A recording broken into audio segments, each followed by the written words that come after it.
just to say hello and welcome to our webinar tonight. Myself, I'm Laura Hawksley, and this is my colleague, Priti Sidhu. So we shall be hosting you today. I'll resume the slide share again in just a moment. Please do use the chat or the question and answer function. Let me just check. We've got the chat coming through, so that might be direct to me. But if you have got it, that's great. And we've got about an hour that we're going to present as a webinar and as information, and then half an hour set aside after that to answer more specific questions and to have a bit of discussion. That final half an hour won't be recorded, so needn't worry about that. But in the meantime, welcome. Please do use the question and answers, and I shall share my screen and crack on. And just a quick note to Priti, feel free to interrupt me at any time if the slides go wrong or sound's not working or all of those things. Okey-doke.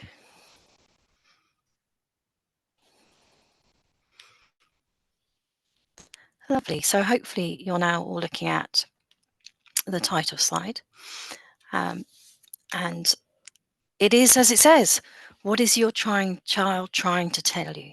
So what we want to do for the next hour is look beyond the behaviour that we might be seeing and try and explore and understand what is behind that. What are our children trying to say in the way that they're acting around us?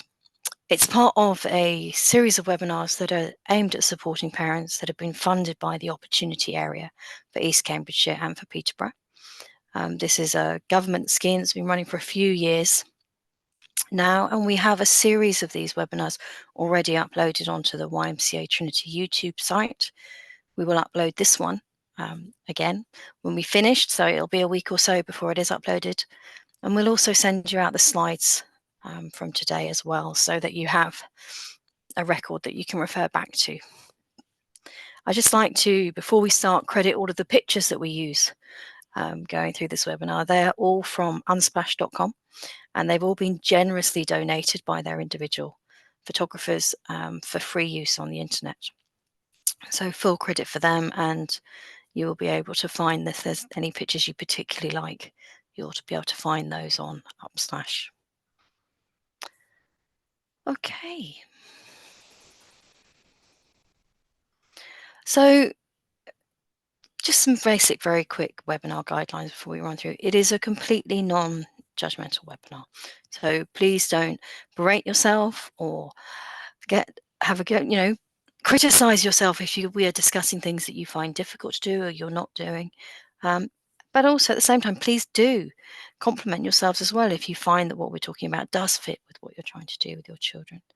We know that you are absolutely doing the best that you can for the children that you have, whether they be your children or other people's children that you work with.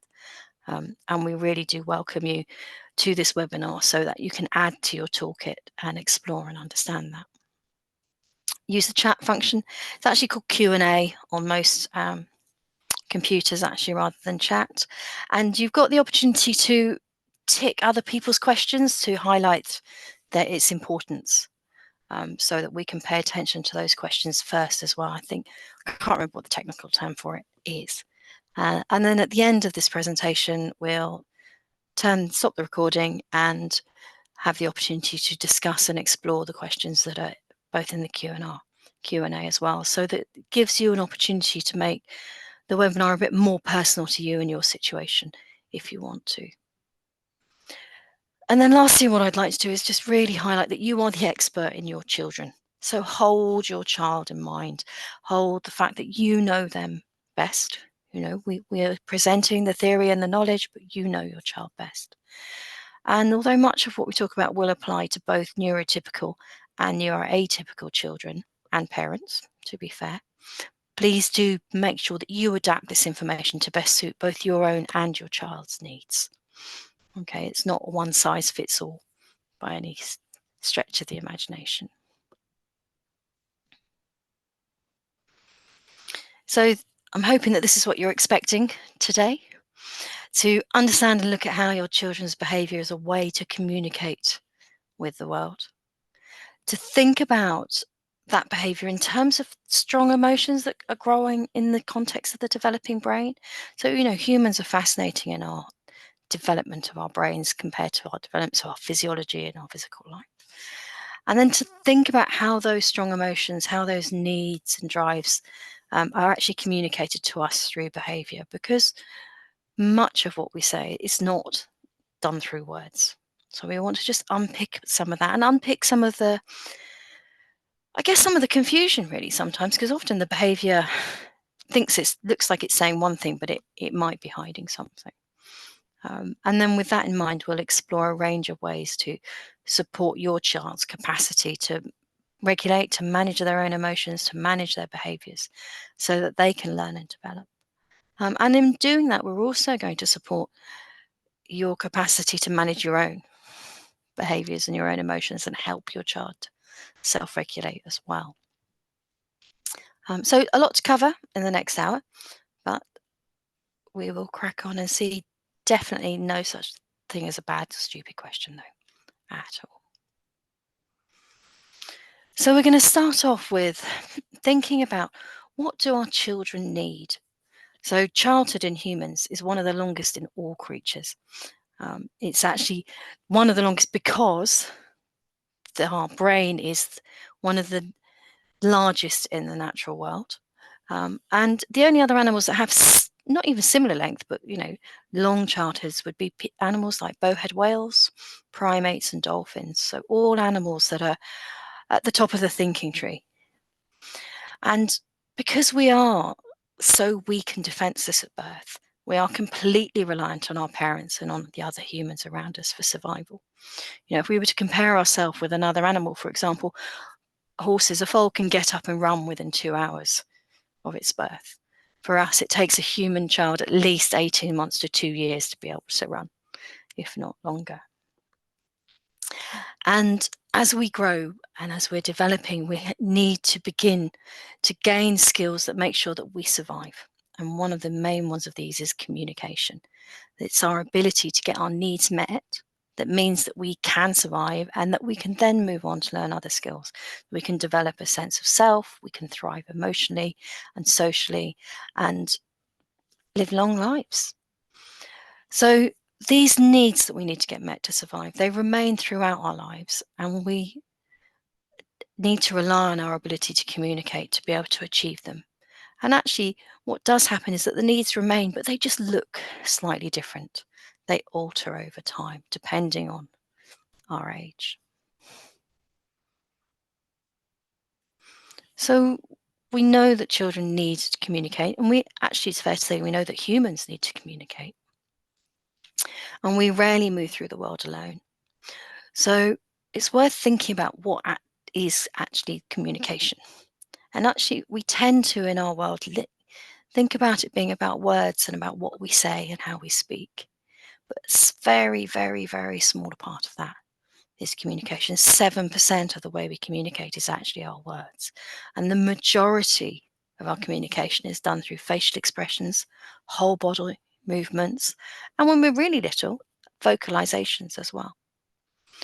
And it's only as we grow older and we learn to be able to control both our voice boxes and learn language, but also control our movements and use words and actions to get what we want, that our communication begins to evolve. And I think I love this pie chart because it does illustrate, 56% of our communication is our body movements. It's our body language, it's what's going on. And often it can mismatch what we're actually saying as well. And I think it's important to think about the fact that sometimes as adults, we focus a lot more on the words and we don't always see all of the wider body language that's going on. And what is behind all of our communication is emotions and drives. So the need to communicate is really designed to get our needs met. And we'll go on to have a look at those as well.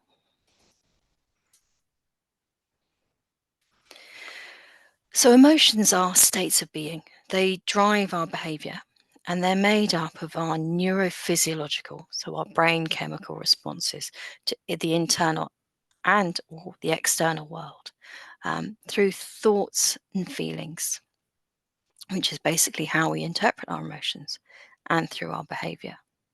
Emotions happen in split seconds, and they've evolved to help us survive and help us respond really quickly. So they're adaptive, and they're driven by three main drives. So they're driven by the experience of pleasure, displeasure, and disgust. They mediate our experience of the world, and we can influence them. And that ability to influence our emotions increases as we get older and as our brain develops. So emotions are triggered by internal stimulus. And so by that, it's the thoughts, the feelings, or the physiological states that we're experiencing. So an example might be hunger or cold or tiredness. But they're also triggered by external events. So, what is going on around us? What are our caregivers doing? What other stimuluses are out in the world? Are we somewhere busy? Are we somewhere calm? And once they've been sort of triggered and stimulated, this emotion is immediately interpreted by our brain, often unconsciously, and that then gives rise to internal neurochemical reactions. Okay, so our emotions are interpreted. So, for example, we hear a knock or a crash, and if our emotion is one of shock, and we can interpret that, and that might become fear, or it might become excitement, depending on who we think is perhaps behind the door that's being knocked on. And depending on what emotion we experience, we have a different physiological neurochemical reaction to it. And when we experience that emotion, we then react to it. So we then have a reaction that's either internal with thoughts or feelings, or external. Actually, we then have a behavior or an action.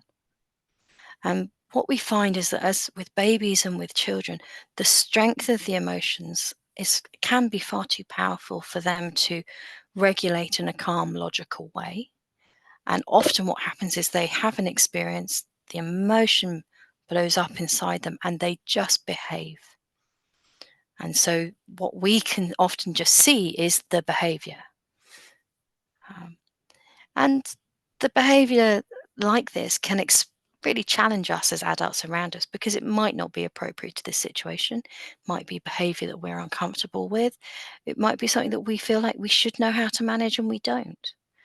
And we do see so many different behaviors in our children, don't we? And when we'll talk about what definition of behavior is in a second. But that pretty much is kind of like the circle that we're in all the time here. Something happens, we have an emotional response that changes our chemical state, our physiology inside us by racing our hearts or making us laugh or whatever. With that also in turn leads to our thoughts or our feelings of how we interpret what's going on inside us. And then that leads again to our reaction, which in turn becomes another stimulus, becomes another event that we keep going round and round and round in.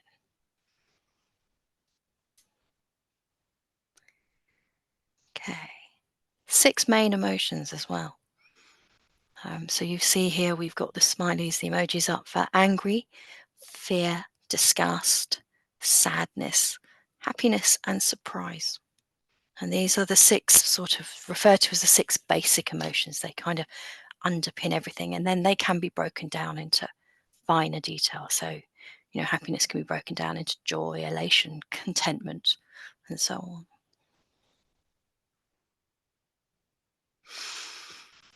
So we have emotions going on for us all the time, and so does everyone else around us. And actually, to be fair, so do most animals around us too. And our ability to recognize what emotion is going on is very much instinctive. It's a survival mechanism. We need to know if the people around us are angry so that we can get out of their way, or if they're scared so we can look to see what we can run from, or if they're happy so that we can feel safe and we can understand that what's going on is a pleasurable, it's a good situation. But what we find as we develop is that our ability to understand really complex emotions is something that we need to learn over time. And this becomes much more relevant when we're adults or when we're late teens, because what it needs us to do is to think about what is going on for that other person. So to separate out what is our experience and what is going on for that other person. And as we work with children or as our own children grow up, we need to be able to have this skill more and more because they become individuals in their own right. And I love this picture of Serena Williams because I think it totally depends on who we are as individuals, what we think she is expressing. And in this picture, Serena Williams actually is expressing triumph. She's just won Wimbledon. But I think it can very much look like anger. It looks like she's just going, rah. And understanding whether it is anger or triumph is very much linked to our own experiences in the past and whether we're someone who is more likely to see the world as a place that is fearful or as a place that is safe and relaxing. So to be able to look at Serena here and understand that it's triumph, we also need empathy and perspective taking skills. And this is particularly true in regard to facial expressions as well. They're very, very subtle details in, how the shape of our eyes and the faces that we pull that give us the clues to what is different. And this challenge here, understanding, the body language, the vocalizations, and the word, it can really make understanding the behavior of children and young people really quite confusing and challenging, particularly because they're not always able to explain or understand it either. So if we look at a teenager, they're often can be really quite difficult to read because they in themselves are struggling to know what emotion they're feeling and what's going on for them. And this comes through as well in a confusion around their facial expressions or their body language or even their actions, as we'll look at a bit later on as well.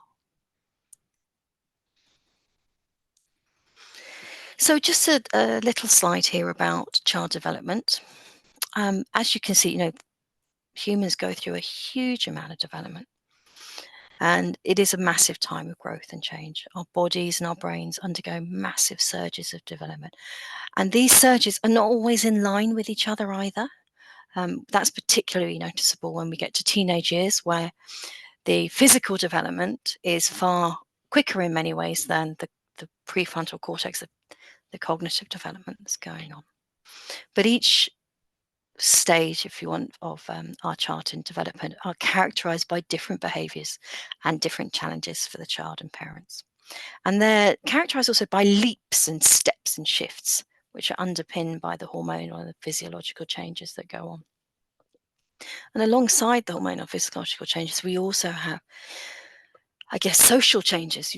Are they expected to go to kindergarten? What is going on at preschool? Are they jumping to making a big step with the transition from primary or to secondary school? These social expectations have an impact too. As I mentioned as well, we need to think about the impact of puberty, because at puberty, actually, that's the time when the brain prunes itself. It almost regresses, and our young people, they lose the ability to perspective take whilst the brain prunes itself and then strengthens its own pathways and skills. And it carries on right up until the age of 24, 25. So often we're looking at someone who, to all intents and purposes, looks like an adult, but actually their brain is still developing and is still growing. And that can be really baffling for us because sometimes we look at the behavior of our teenagers and it just doesn't quite fit. On one side, they seem to be very together and adult, and on the other side, they're doing things we just say, what? That's something I would think an 8-year-old would do. So it's very tricky as we watch people grow. And what I bring in here as well is that it's got here ages under here.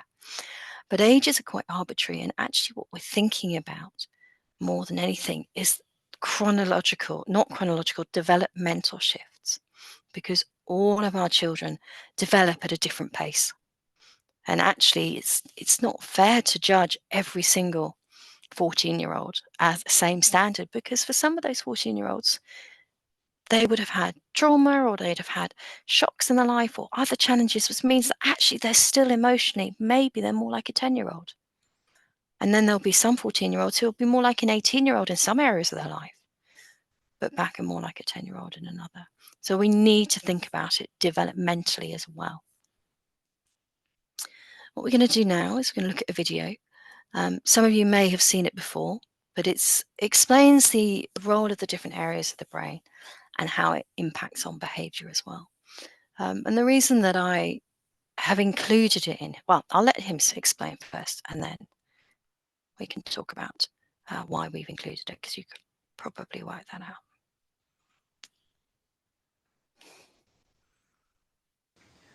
One of the most rewarding experiences for me has been to study brain science and apply it to the experience of parenting.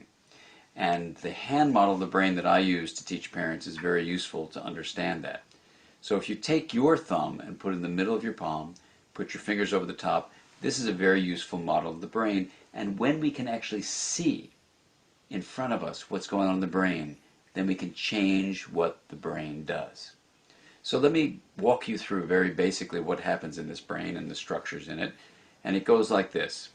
The spinal cord comes up representing the wrist, and then you have coming up into the skull the brain stem and the limbic area, which work together to help regulate arousal and your emotions and the way you have a fight, flight, freeze response.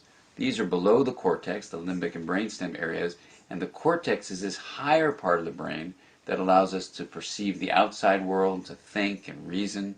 And this frontmost part of the brain, right behind your forehead, so the person's oriented like this, is actually the part that regulates the subcortical, limbic, and brainstem areas. This regulation is very important because sometimes we can have all sorts of things happen in our life. We're tired, we're exhausted, someone pushes a particular emotional button, and we can flip our lids. So rather than being tuned in and connected and balanced and flexible, we can lose all of that flexibility, even lose moral reasoning, and act in ways that are terrifying to others, including our children. Now, you can actually bring yourself back online and come back to the high road and make a repair with your child, and that's important to explain to them. And you can also use this hand model of the brain to explain to children, even as young as 5 and 6, how to understand when their emotions are rising up from the brainstem and limbic areas here, and how it's overriding the prefrontal area and making it so they may be about to flip their lids. So I've had kids come tell me that they're about to go flip their lids and they need a break. They need a timeout. And by even just naming that, they can tame it. And that's the power of using the hand model for ourselves and our children to help us all make sense of what goes on in the emotional communication that we have in the course of day-to-day life. One of the most Lovely. So the reason we've included that video is it gives us a simple introduction to the ability of our brain and how our brain actually is able to manage our emotions and help us understand and perceive the wider world. Also, to introduce the idea that some behaviour is the result of emotions that are overwhelming and that actually is too difficult for a child to be able to manage, so they do flip their lid. And that gives us a guide to how to actually understand and communicate when we look at our child and go, right, okay, are they managing? Are they in control of their behaviors? Are they engaged? Or has everything just got too overwhelming, and are the emotions in taking control, for want of a better expression? I'll come on to that more in a moment, and really just go back a little bit and just recap and think about what actually is behavior, because it's such a huge word. And behavior does include absolutely everything, every single response of any individual or group of people to an action, to an environment, to a person, or to a stimulus. So lots of behavior is positive and cooperative, builds connection and is helpful. And then some behavior is less so. Some behavior can be destructive and unpleasant. And broadly speaking, there's two kind of points to behaviour. So one of those is instrumental. So a behaviour that is instrumental is a behaviour that is designed to try and get a need met. Okay. And that can start from inside, and that idea of I feel hungry, therefore I want to have food, I'm going to behave to get food. Alternatively, we can have reactive behaviour, which is still gets a need met, to be honest, but it is often in response to something that's outside of us. So something that is going on, for example, with a sibling or a friend, or even, a loud bang, and then our response to that, that's also behaviour. Please do pop into the question and answers or into the chat particular behaviours that are more challenging to make sense of, and I'll have a look at those in a bit and see if we can make more sense of that. Okay. So what we often see is only the very, very top of the iceberg for behaviour. And this is a lovely way of thinking about all sorts of things that goes on both with ourselves and with our children. So actually, what we see is how they're acting in that moment. And that is the top of the iceberg. That's the iceberg that's above the water. Underneath the water is a really complex mix of personality, individuality, developmental stage, their experiences, life, what happened this morning, what's going to happen tomorrow, all of their wants, their needs. And often these are hidden, and they're often in quite a jumble as well. And frequently the child won't necessarily understand what's going on for themselves either. So it's useful for us to bear in mind that there's often a bigger picture going on to what we see, and that a child who is being rude or swearing at us or being really grumpy will have so much more going on in their head. And the last thing they're probably thinking is, I'm going to deliberately be grumpy. They're just trying to cope with their world at this point. So we touched on the idea that there are some types of behaviour, and that behaviour is motivated by need. So the method or the actions that are part of the behaviour is determined by the child's capability, also their experience of what works to get that need met, what they've learnt, and what they've been taught as well. So if we think about the kind of needs that a young person or a child is working towards, there's always going on physiological needs. So food, sleep, warmth, stimulation, whole range, stretching, all sorts of things. And then we also have in humans our psychological needs. So that idea of social needs, social gains, how we feel about ourselves and our self-esteem, what we want to achieve, what we want to get in life as well. And those are the needs that come from being a social animal as well, and living in communities and needing to understand our communities so that we can survive and have fulfilled lives as well. And we start off quite young. It's quite simple. We're hungry, we cry. We're uncomfy and we have a wet nappy, we cry, because that's the only behavior that's available to us at that time. As we get older, we then learn hand gestures, and we then learn words. And then we learn also that we can influence our word through our actions. So we learn that if we drop the toy out of the pram, we can make someone pick it up for us.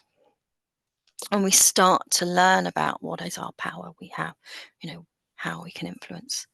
A really interesting example as well, you can think of those examples which are frustrating to us as adults. So we've got a behaviour of maybe a child who's interrupting you as soon as you're on the phone or you're talking to someone else. They've been totally happy sitting there playing all morning, and then the phone rings and they're there and they're tugging on you or they're interrupting. And we could look at that in terms of what do they need, and the need could be that they need to feel safe. They're worried that if you pay attention to someone else, that you'll stop paying attention to them. Or it could be that actually they just happen to be bored and they don't know what to do now. They don't know how to turn their attention to a different game, and that they're coming to you for guidance. So that's an example there of a child who might be seeking comfort or seeking safety. We have other behaviours that other drives, so to seek excitement and stimulation, because that's how we learn. And also, if we didn't have a desire to seek risks, we would never ever leave home either. And we also probably wouldn't survive or have developed in the way that humans have developed either. So there is a drive there. And then the two very sort of fundamental drives for behavior that motivate behavior is to get more of something. So more of feeling good because our friends are laughing at us and with us in a good way, or to avoid things, you know. And we'll talk more about lying later, but lying is a classic avoidance behavior where we're thinking, actually, I'm going to lie to try and avoid getting into trouble. And we don't always have that cognitive ability to go, actually, I'm in trouble anyway. It's just going to be worse if I lie. So we could think, I was thinking of another example about a teenager who comes home with all their washing or comes in with a grump and then says, I need a sandwich. And we can think about that behavior in different ways because it could just be seen as rude or disrespectful or not respecting, that I've got a life and what else I'm doing. Or it could just be saying, I still need you to look after me. I still need you to do these things for me. But I'm not able to say, I'd quite like a hug. Or I don't want a hug, but I'm sort of kind of communicating with you in some way. So it's often translating these things into teen language, which can make life easier for us if we understand that that is an attachment behavior, rather than just feeling really cross because we feel like they're walking all over us and taking the mickey out of the house rules and so on. So our challenge is for us as parents to help our children walk this balance between taking risks and seeking safety, and between wanting short-term gains and holding out for longer-term gains and longer-term pleasures. And that's kind of what we're doing as we try to raise them. Okay. So I'm just going to pause for one moment and check my Zoom screen because I'll try and do it without pausing because I can't actually see what's in the chat at the moment. So I'm just going to have a little quick look.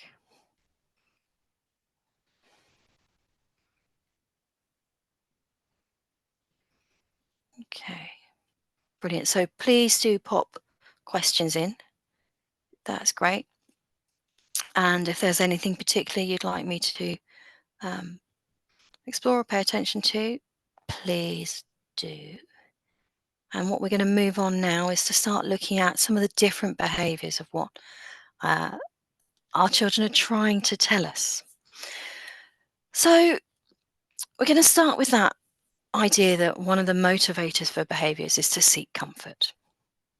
And when I say seek comfort, I'm meaning seeking safety, I guess. That idea that the world can be threatening and it can be scary from a whole range of different perspectives in our modern day life. And many of them are threats to our self-esteem, our confidence, whether we feel okay as a person, as well as physical threats like how busy the road is, or what are all these people going to do and are they nice? So that's what we're looking at when we talk about comfort seeking. We're talking about to feel safe. And like I said right back at the beginning, all children are really different. So please use your own expertise about your own child as we go through these. So we're looking at the things that we do to try and help us keep feeling okay and safe. So humans, we kind of want to feel all right all the time. And if we know that our child may be afraid in a situation, then we can respond appropriately to them. And actually, we can respond to them by reassuring them and by encouraging them rather than perhaps by being cross or irritated. Because sometimes if you have a behavior with a child who's clinging on all the time and you're trying to get around Sainsbury's and they're hanging off their word, it can be really frustrating for us as adults. But taking that a minute to step back and go, right, what's going on for this child there? Are they tired? Are they hungry? Is there lots of noise going on that's doing their head in? Have I picked a difficult time to go shopping? And by trying to really look at our child and say, what do they need? It can help us take 30 seconds to come down to that child's level, give them a hug, give them a task to do. Perhaps they're at a loss and they don't know what to do. Or find a way to help them regulate the emotional experience that they're having, which means they're just tugging on us all the time and they won't give us sometimes the moments, minutes to actually think about what we're doing and what is on our shopping list. So that's one example of a child that's clinging. Comfort seeking can be crying. That's a really clear one, that somebody needs comfort. For some young people, though, comfort is found by going to a place that's safe. So a child who's feeling overwhelmed might want to just go and get into bed. And this can be particularly true of teenagers as they get older. They don't necessarily want to come to their parents for a hug. But actually their bedroom might be a safer place where they feel like they can calm down and they can begin to regulate their emotions and begin to feel better in themselves. And understanding that when a child or a teenager runs upstairs, that it may be needing to self-regulate themselves. Actually, it can help us work with that rather than feeling angry that they've walked out on us in the middle of a conversation. And that whole concept of needing to belong, for example, or needing to avoid being rejected by people, it's a really relevant psychological experience because it is our drive. We have to be able to fit in, to be able to stay in the tribe. So actually trying to make sure that we stay in the tribe and stay safe is really important to us. And anything that triggers a feeling that we won't be kept safe in the tribe can lead to behaviours which are tricky for us to manage. So I've put down several here. There are going to be lots more as well. Hiding, withdrawing as well is a behaviour that can sometimes look rude or look shy. It can be like they're being difficult, but it could be that actually they're just trying to avoid a tricky situation and trying to feel okay in themselves. Another example to think about is a tantrum. An emotional response to a situation. It's often about not getting something that they want. So feeling uncomfortable. When we say no to a child, they can feel really quite uncomfy, and it can take them a little while to regulate that feeling of crossness, of not getting what they want.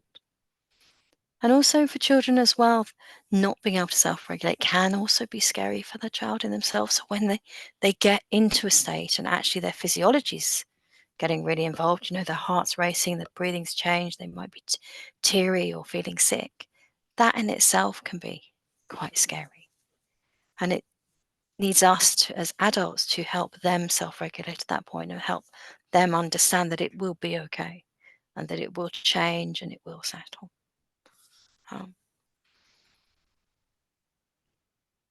Also, I think sometimes it's important for us to notice that some behaviours that we see, like rocking or some thumb sucking or twiddling hair, these are behaviours that are calming to children sometimes as well.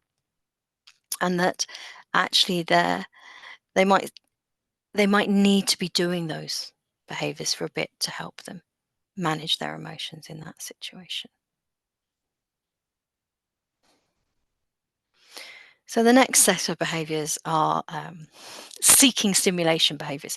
So these are the behaviours that help us learn and develop skills. Sometimes learn to explore and to be part of a group, or just to have fun, that experience of adrenaline and all of the serotonin that comes in when we're climbing ladders or running around. It overrides our children's ability to follow instructions or to do as they're told.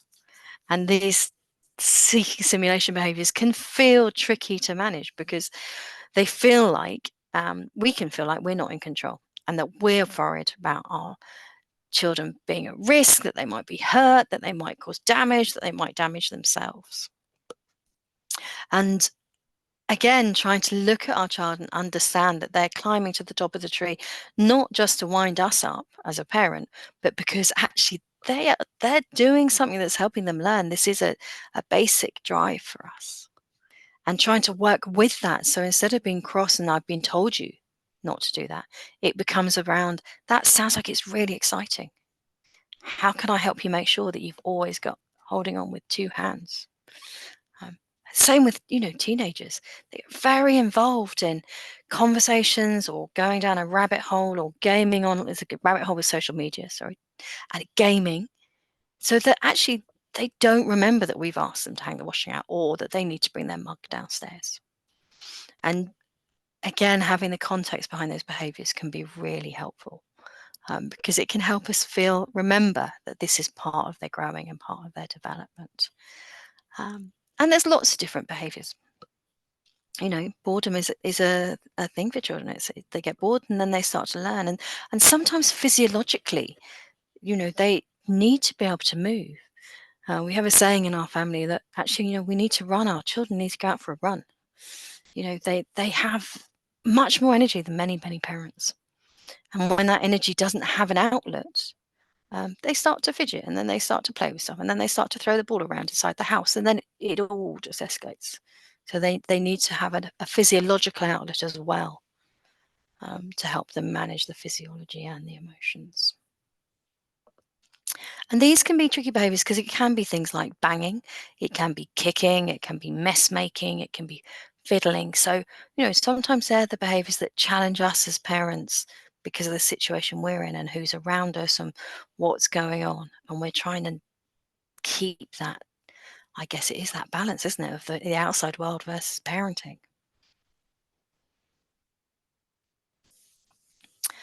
So need-driven parent behaviors is an interesting one, to gain more of behaviors. And these are really, really, really common. And there's such a huge range of them.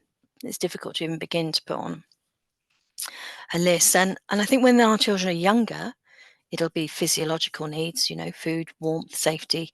It becomes much easier to see. But as they get a bit older and they start being influenced by peers, but also understanding that they're separate to us, it can sometimes be harder to kind of spot. So one of the classic behaviors, which I think is to gain more of, is often can be summed up by the expression attention seeking.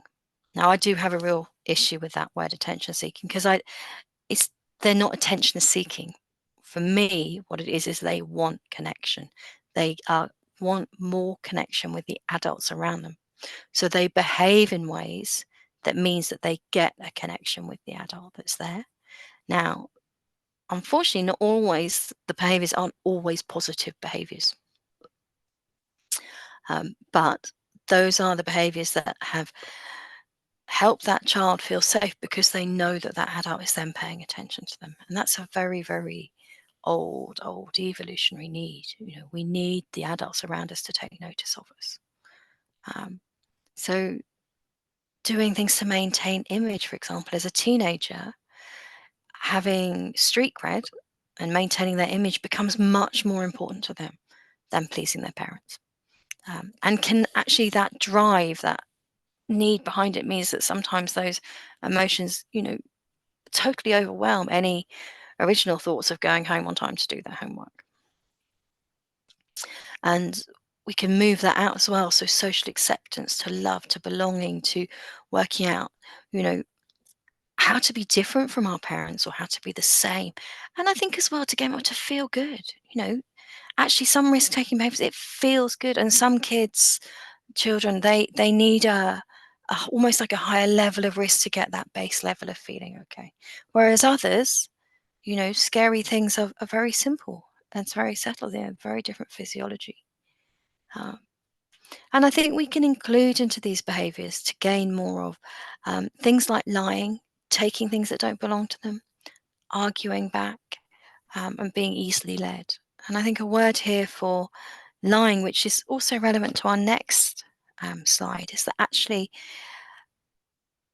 lying has a purpose, which is often to avoid trouble or to kind of gain more of approval. So strangely, a child that says, I didn't do it, is saying that because they want their parent, they know that's what their parents want them to say, even though it's not true. It's quite complicated there. Arguing can be more about wanting more independence, wanting more autonomy, or actually just not knowing how to have a conversation that's not an argument sometimes as well, which is curious when we flip it on its head, because often we as parents join in and we meet them at that arguing level, which is not always helpful. It's important for us to step out as well as for them.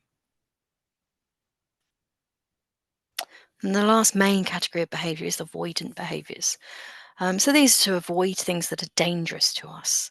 And again, I've got lying here up at the top because, especially with younger children, they want to avoid trouble. And if they haven't had the regulation or the developmental skills that they need to avoid doing something naughty, which most kids don't, they then try and avoid the negative consequences by lying. And we know as parents that's a double whammy now, because they're now in trouble for lying and doing the thing that's wrong. But understanding that lying is not wrong in itself, it is a survival behaviour, it's trying to reduce negative consequences, can be helpful for us, because it can help us hold in mind that actually, this is a behaviour driven by often, but not always by fear, or by, fear of what the punishment will be, fear of what the consequences are. So we've also got doing things that aren't allowed. So often, this I'm thinking of here is these examples where a child behaves in a way that knows they will help them get out of a bigger, scarier situation. So a teenager might be really scared of being picked on or having attention paid to them in a class and not knowing the answer to a question. So they may well try and avoid that by being rude to the teacher right at the beginning of class, so that they're then able to leave. So this is where, as we get older, the behaviours become more complex, and we as parents need to look at the much bigger picture of what is going on, because here we've got behaviours that are responding to a drive, which is to avoid the negative, but also become a bit learnt as well. So if we want to go back to the gain behaviour, if a teenager knows that by arguing with their mum will eventually give in, the teenager will argue to get what they want, and to get extra time on the telly or whatever it is that they're trying to achieve. There's often physiological signs to some of these behaviours as well, and I haven't put them in on the other slides, but I've put them in on here because sometimes they're stronger with some of the avoidant behaviours. So tummy aches, feeling ill, hiding, feeling anxious.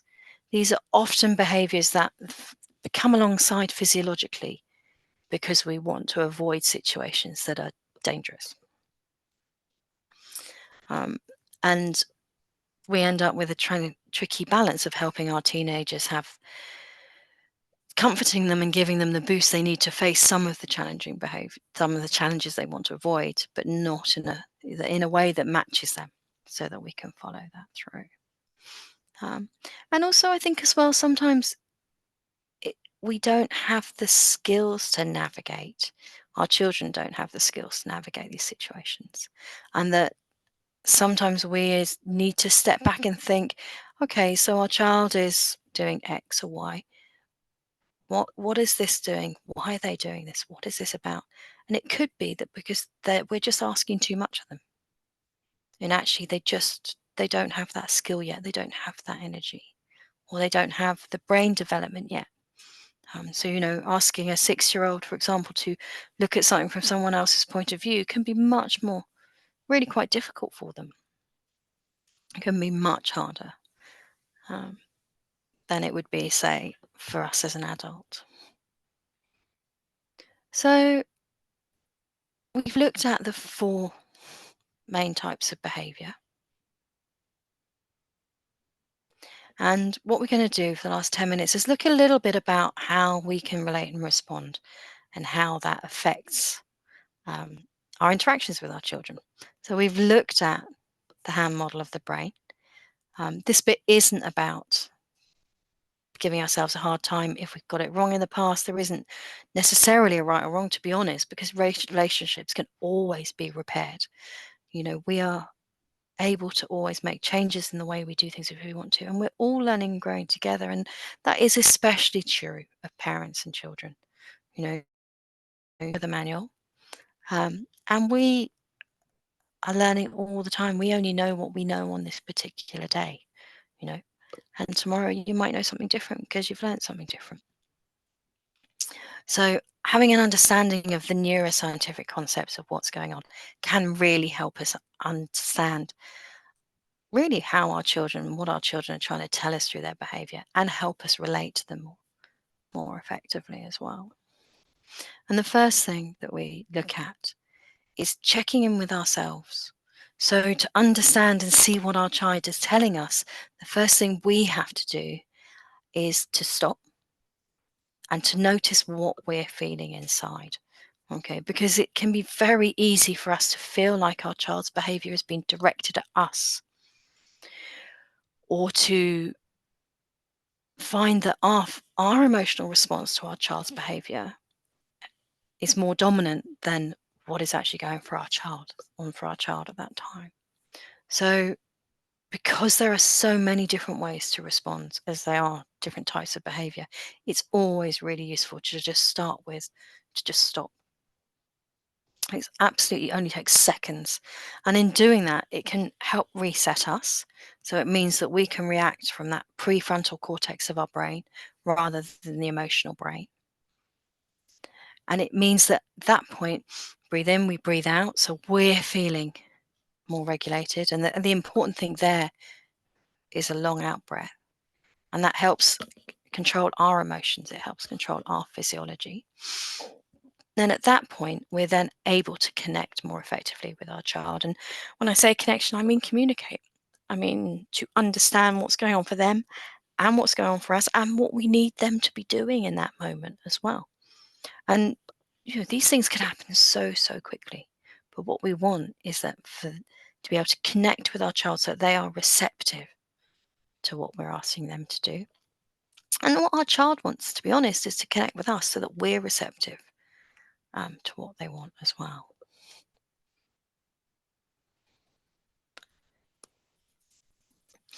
So it looks quite technical, this slide, looking at it now. This is a great slide. It's called the 3 Rs. And there's a lot more information that can be found online at the Beacon House website. Being developed by Dr. Bruce Perry. And he is a pioneering neuroscience. And what is really useful about this is it helps us remember to check when our child is behaving in a way, we can check, are they overwhelmed and behaving from a place where, they flip their lid and the emotions are dominant? Or are they totally chilled, they're feeling calm and they're just doing something irritating, annoying, or actually, to be fair, just wrong for the situation? And if we worked out at that point which one that is it totally emotionally dysregulated, or are they regulated and just learning and doing things that are not right for the situation, we can change how we respond. Because the first thing that we need to do with a child who's communicating from an emotional place and behaving from a really overly emotional place is help them calm that emotion down and is help them regulate. So that's really gives them a bit of time to just allow them to bring their brains back online and help them bring that thinking part of their brain into play. So there are many different ways to regulate, and they can involve movement, they can involve comforting, actually, so reassuring. For some young people, it might be a hug. For other young people, it might be movement. It might be distraction as well. That can be a really good way of helping a child regulate. Slowing your own voice. Some children sometimes just need their parents to just stop talking for a minute. It's one I really struggle with because I'm a massive talker. Walking can be a really good one. And once you've managed to help them regulate, then you can move into the relating side of it. So that can be clear, calm instructions, it could be a bit of teaching, or it could just be a really simple, this is the situation we're in, this is what we need to do. Let's do it. And so when we've got that relation going on, okay, it then allows, and it doesn't have to be at the same time, it might be that it's the next day or the next week. Sometimes with a teenager, it might be a little while ahead, that we can then move into that reasoning, teaching side of things that we do as parents. But it doesn't have to be immediate. It doesn't have to be straight away at all. So it's I love this model: regulate, relate, and then reason. And that can really help our young people learn to manage their own emotions more effectively as well, and then also understand how those emotions influence their behavior too.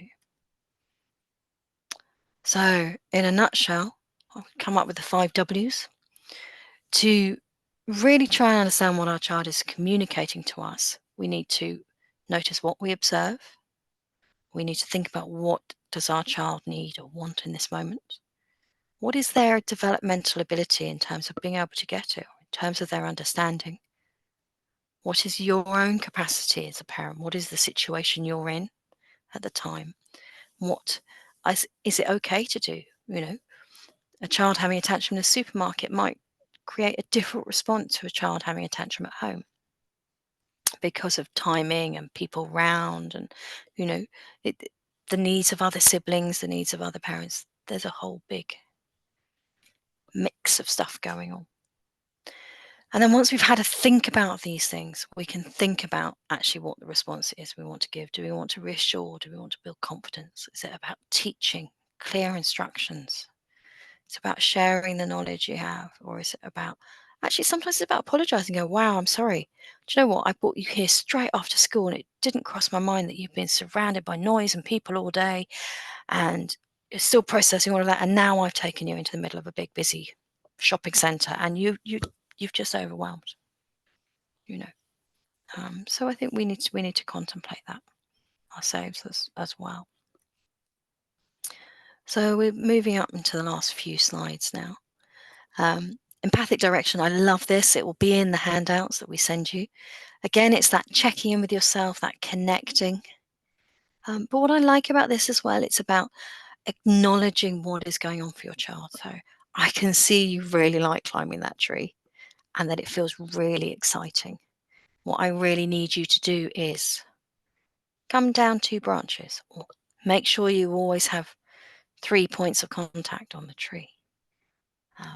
Or even, maybe today we need to come down from the tree now, but if you like, we can plan when we can go climbing differently, somewhere different. Or we can come back to this park on a different day where you can climb for longer. And I think that idea there is sometimes if we can give autonomy and give a bit of a choice, that's really freeing for teenagers. And it also, well, for all children, to be fair, also means they don't get backed in a corner. So a limited choice is really good. It's bedtime. Do you want to film your last TikTok now, or do you want to do it in the morning? And then you can just give them a bit of choice so it helps them have autonomy in that moment. I know you want to keep filming all night, but it's really important as well that we have a good sleep because we've got school tomorrow. And then, can I see the dance you've just recorded whilst you get ready for bed? Wow, that's amazing. So, you're recognizing their needs and their wants, but at the same time still directing and giving a limited choice. Okay, so we've got some phrases here to help with connection. And these are phrases that you'll find on other videos that we've done. But really, it's about naming what we think is going on for our child. And this can be really helpful for a young child that has huge, big, overwhelming emotions. So when a toddler is on the floor, crying, or a child is just overwhelmed, we can say, I'm wondering if you're feeling angry. And that can help a child understand and put it into a context. And then you can say, I can see that you're feeling angry. However, it's not okay to kick your brother. It's not okay. It's okay to be angry. It's just not okay to hurt your brother. So thinking about having that connection as you talk is really important. So Keep Your Head is a great resource to look at, and this is a Survey Monkey that we'd like to ask you to do. If you'd like to stay on for the next half hour and be involved in the discussion and the questions, please do. And you're welcome to complete the Survey Monkey afterwards. It will come up actually when the webinar ends. It will be on the end screen, or the link will be in the chat if you can see that. Otherwise, if you are heading off now or you're watching it as a recording, please could you scan the QR code and then fill in the Survey Monkey for us. We'd really appreciate that because it really helps us develop and improve the webinars that we're creating for you all. And thank you very much. I shall switch the recording off in a moment. Be with you.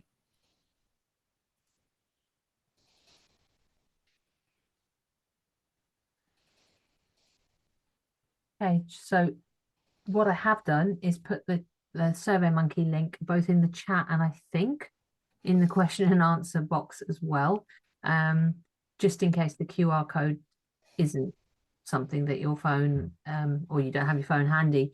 You can just hopefully click onto the link, and as Laura said, it will open a new sort of window for you, and then that will be live even once you leave the webinar, so don't feel like you've got to stay on unnecessarily. But other than that, if you have any questions or you wanted to quiz us on any of the slides or any techniques or any concerns that you've got personally, feel free, I believe, pop them in the chat, Laura. I don't think these guys can talk to us, can they? Wow.